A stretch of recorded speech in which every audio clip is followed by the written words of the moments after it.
Programme అయిపోయిన వస్తాను.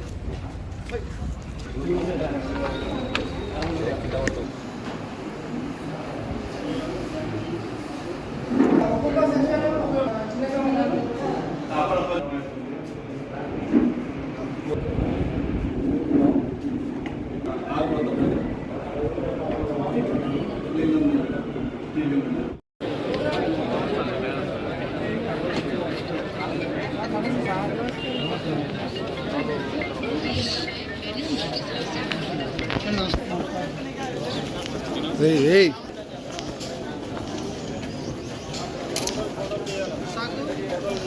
Okay, na sir.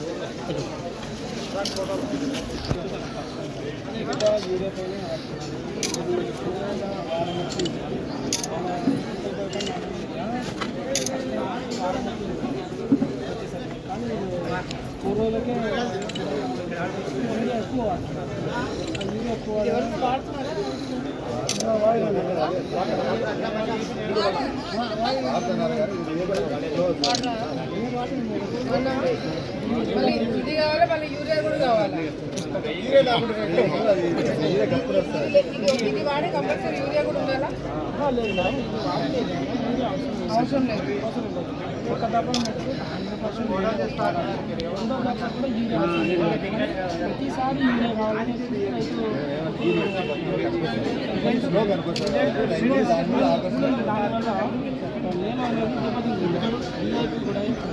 ఒకసారి యూరియా వాడకు షార్టేజ్ యూరియా షార్టేజ్ బదులు ఇది మనం నానే యూరియా వాడినాం నేల దెబ్బతిన్నాం నేల దెబ్బతిన్నాం ఆకులు ఎన్నో రోజుల్లో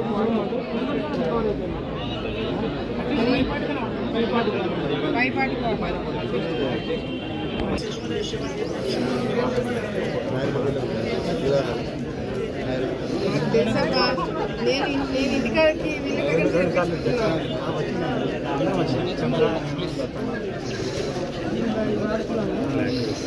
ఇది బాగున్నాయి. నేను విజయవాడలో ఉన్నా కదా పెడతాను.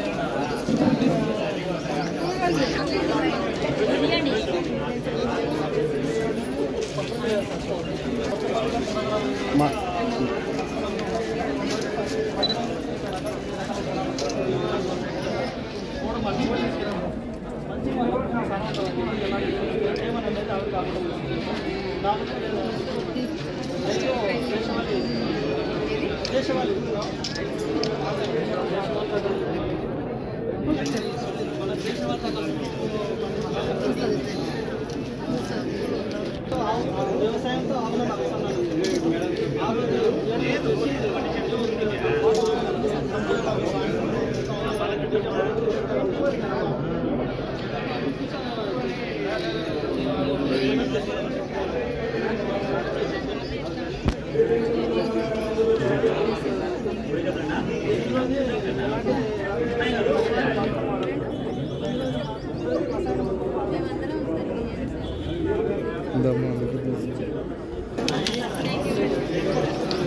సైడ్ నిలబడుకోండి. ఓకే కొట్టాను ఓకే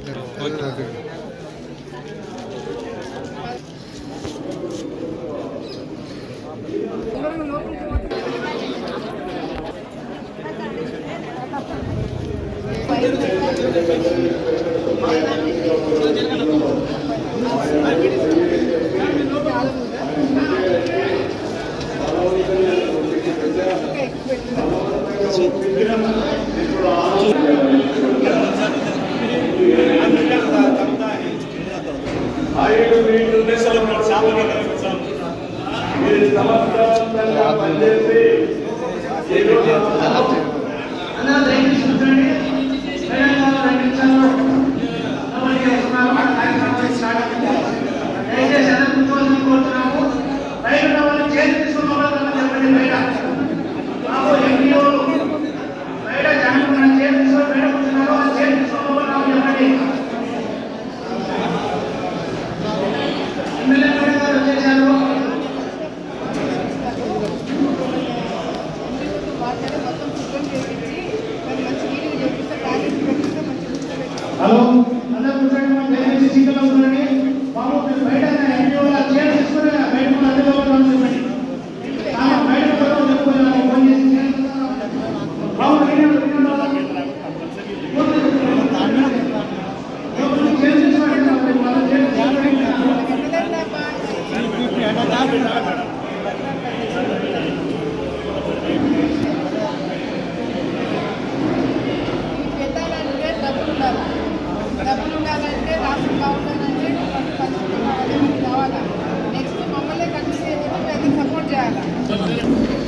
దానికి కారణము అక్కడ కేంద్రంలో ఉన్న మన మోదీ గారు, ఇక్కడ రాష్ట్రంలో రైతులకి ఏ సమస్య వచ్చినా, ఏ ఇబ్బంది వచ్చినా, ఎప్పుడు వచ్చినా, ఏ కష్టం వచ్చినా కూడా నేను ఉన్నాను అని పలికే మన ముఖ్యమంత్రి నారా చంద్రబాబు నాయుడు గారు చెప్పి ఈరోజు గర్వంగా మనం తెలియజేసుకోగలుగుతున్నాం.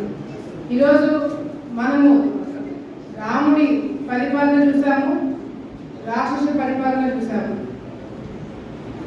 రాక్షస పరిపాలనలో మరి గతంలో వైసీపీ నాయకులు రైతులని రాజు చేస్తాము, రైతులని ఎత్తి మీద పెట్టుకొని చూసుకుంటామని చెప్పిన నాయకులు మరి ఏ విధంగా రైతు ఆత్మహత్యలు గతంలో వైసీపీ ప్రభుత్వం ఉన్నప్పుడు ఏ విధంగా జరిగినాయో మనం కళ్ళారా చూసినాం.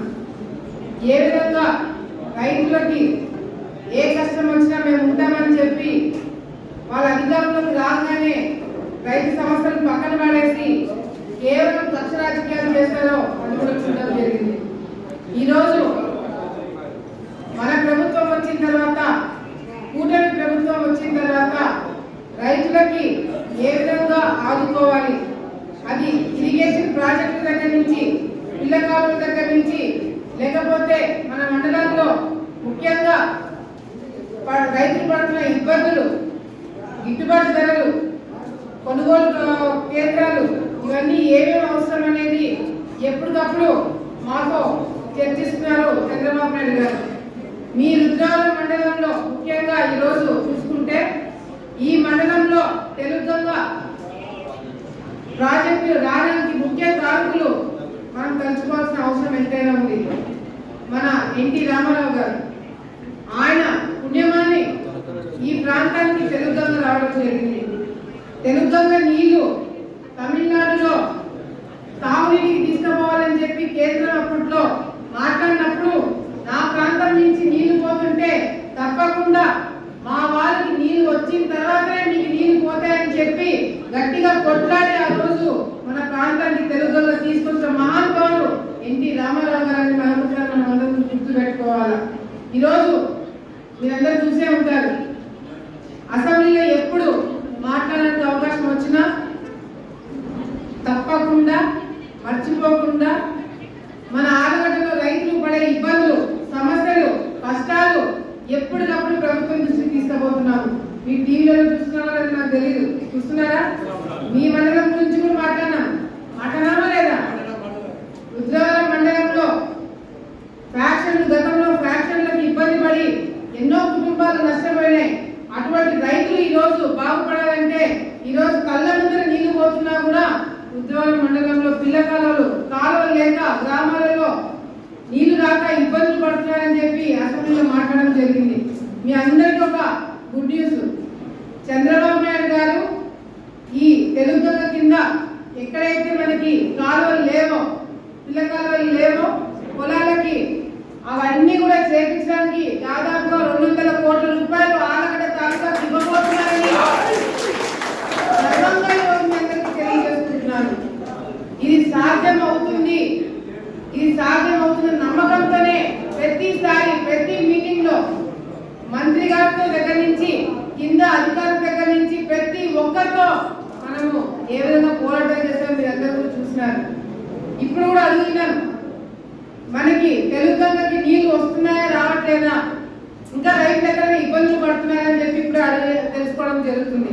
పొద్దున చాలా మంది వాళ్ళు వచ్చినారు, మా ప్రాంతంలో ఇంకా కొన్ని చోట్ల అహోబలం వరకు నీళ్లు రావట్లేదు అని చెప్పి కొంతమంది రైతులు చెప్పారు. రేపే తెలుగు వారికి మీటింగ్ పెట్టుకోవడం జరుగుతుంది. సో ఎక్కడ కూడా ఏ ప్రాంతంలో అయినా సరే రైతులు ఇబ్బంది పడకుండా అన్ని కార్యక్రమాలు చేస్తున్నారు. గతంలో చంద్రబాబు నాయుడు గారు ఎన్నికలకు ముందు మాట ఇచ్చినారు, రైతులను ఆదుకుంటాము, ఏదైతే గిట్టుబాటు ధర లేదో అది కూడా దగ్గర నుండి చూసుకుంటాము. మరి ఎన్నికలకు ముందు ఇచ్చిన మాట ఏదైతే అన్నదాత సుఖీభవ కార్యక్రమం ద్వారా రైతులకి మేము డబ్బులు ఇస్తామని చెప్పినప్పుడు వైసీపీ నాయకులు హేళన చేస్తున్నారు, నవ్వినారు. చంద్రబాబు నాయుడు గారు చేత కాదు ఆయన చేయలేదని చెప్పారు. ఈరోజు ఏమవుతుంది, ఫస్ట్ విడత అయిపోయింది, రెండో విడత అయిపోయింది, మూడో విడత ఈరోజు రైతులకి మేము ఇచ్చిన మాట ప్రకారము వాళ్ళ చేతిలో మేము డబ్బులు పెడుతున్నాం. ఈరోజు మొదటి ఫేజ్ కింద ఇంకొకటి చెప్పాలా మీకు, మన జిల్లాలో అందరికన్నా ఎక్కువ డబ్బులు అకౌంట్ లో పడింది మన ఆడగడ్డ తాలూకానే అని చెప్పి తెలియజేసుకుంటున్నా. మనకి కేసీ గణన కింద ఆయకట్టు ఎక్కువ, తెలుగుల కింద ఆయకట్టు ఎక్కువ, ఆయకట్టు ఎక్కువ, రైతులు ఎక్కువ, కష్టాలు కూడా ఎక్కువే, డబ్బులు తక్కువ. దానికి తగినట్టుగానే ప్రాజెక్టులు వస్తాయి. కేసీ గణనతో ఉన్న అసెంబ్లీలో మాట్లాడినప్పుడు మంత్రి గారు కూడా మెచ్చుకోవడం జరిగింది.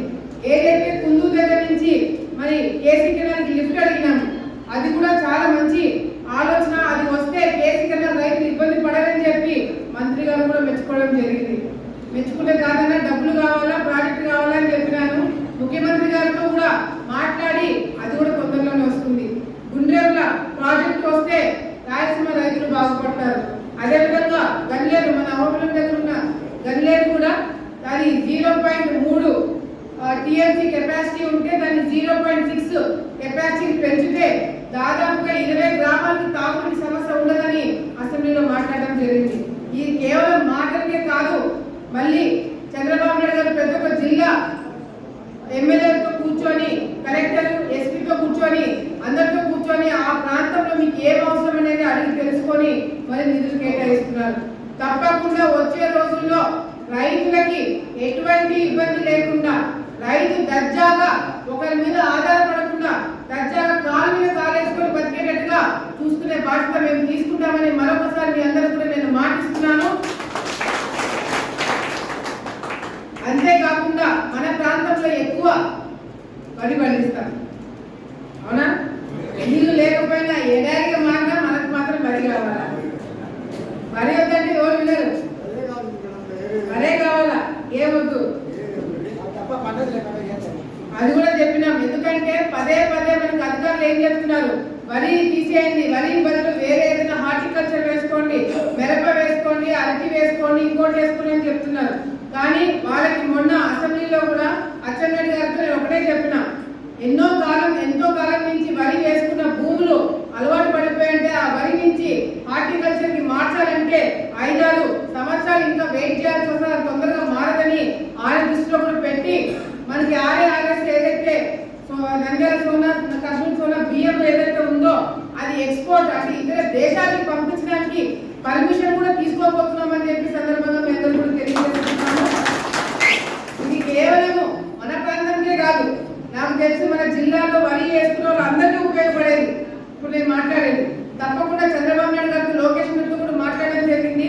రైతులని ఎక్కడ కూడా ఇబ్బంది పెట్టకుండా అన్ని విషయాలు కూడా చంద్రబాబు నాయుడు గారితో మాట్లాడి మీకు అన్ని విధాలుగా కూడా మిమ్మల్ని కాపాడుకునే బాధ్యత మేము తీసుకుంటామని మరొకసారి తెలియజేసుకుంటున్నాం.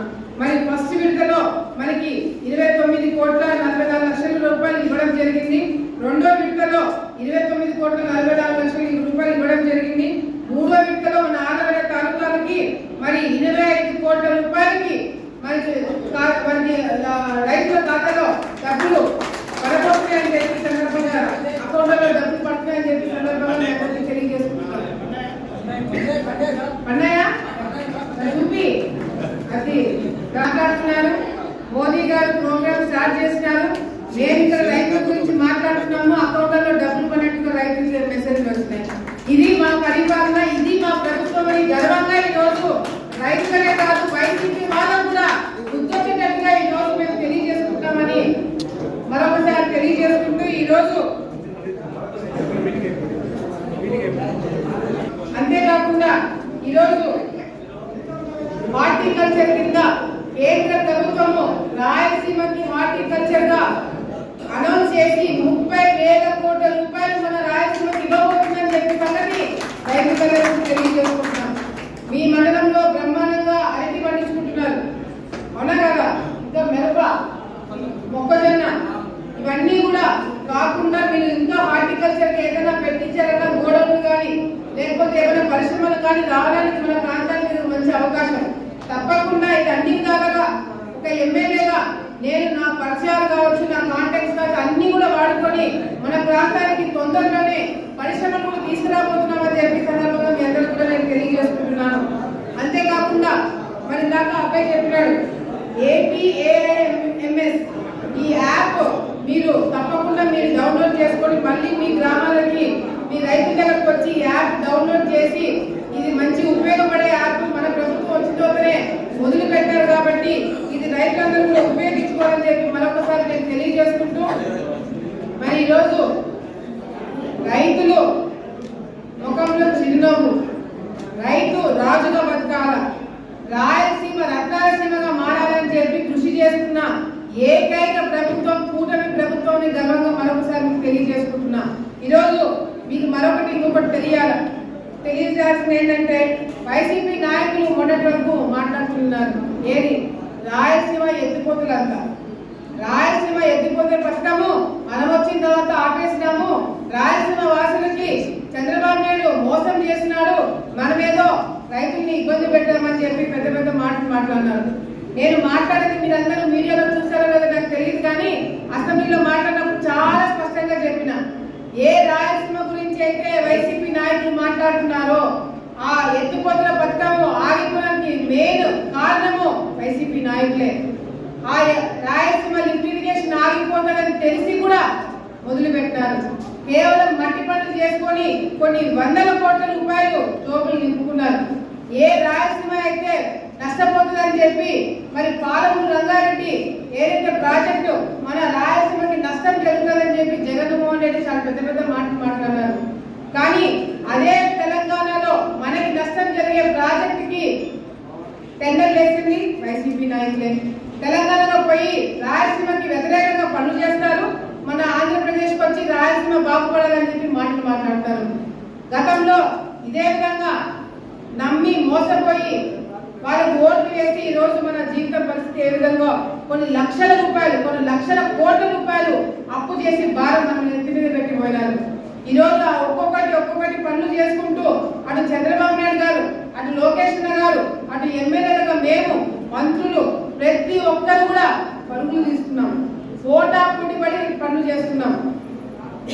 గతంలో వైఎస్ఆర్సీపీ ప్రభుత్వంలో మంత్రులుగా ఉండినారు, కానీ ఏ మంత్రులు వాళ్ళు, ఏ శాఖకి ఏ మంత్రులు మీకు గుర్తుందా? గుర్తులేరు.